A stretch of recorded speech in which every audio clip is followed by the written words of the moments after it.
देश लोकगीत चैनल से आप सभी को राम राम। वीडियो को लाइक सब्सक्राइब कमेंट करिएगा। विवाह गीत सुनिए। मैलिया जे सुताल गिरधवरा हर मलिनी सुतली चऊ पारी हो मलिनी सुतली चऊ पारी हो।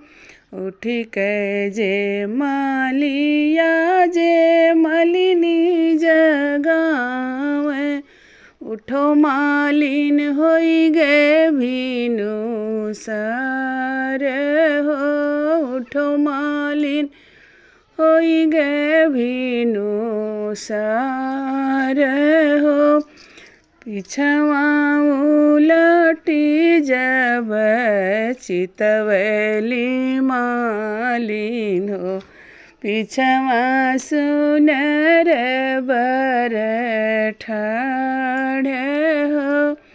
किया तुहरे दुलारू हो काज परोजन। किया तुहरे भैया के बिया हो। कवन जरूरत तुहरे दुलाहरम आयो बड़े भीनु सार हो। नहीं मोरी मालिन काज परोजन। नहीं घरे भैया कभी या हो। हमारी लगनिया मालिन यसया कुलाने हो। मौरा गाछवान मोल हो।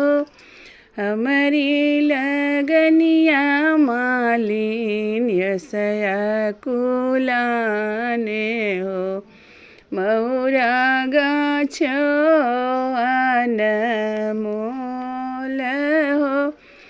अरिया बगलिया मालिन इरई से चिरई बिचवा सुगनवा के ठोड़ हो। बिचवा सुगनवा के ठोड़ हो। मौरा पहिन दुलरू ब्याहन गईले हो। सासु निहार सुगा ठोड़ हो। लगवनी हार सुगा ठोड़ हो। किया तुहरे दुलारू हो मलिया के जनमल। किया रे मालियवा तुहरो बाप हो। महुरा गाछालयान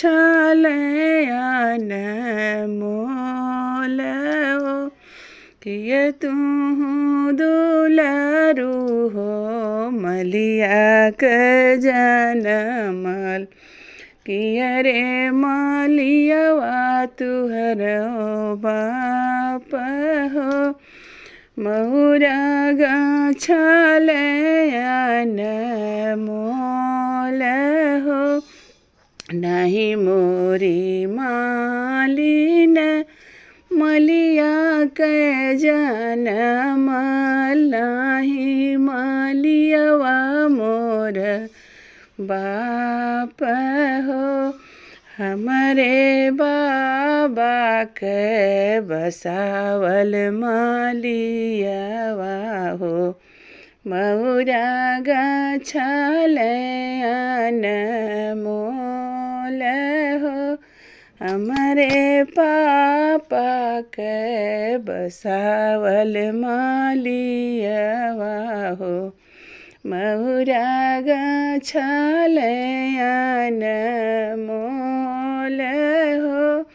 हमरे चाचा के बसावल मालियावा महुरा गछल अनमोल हो हमरे भैया कई बसावल मालियावा हो महुरा गछल अनमोल हो।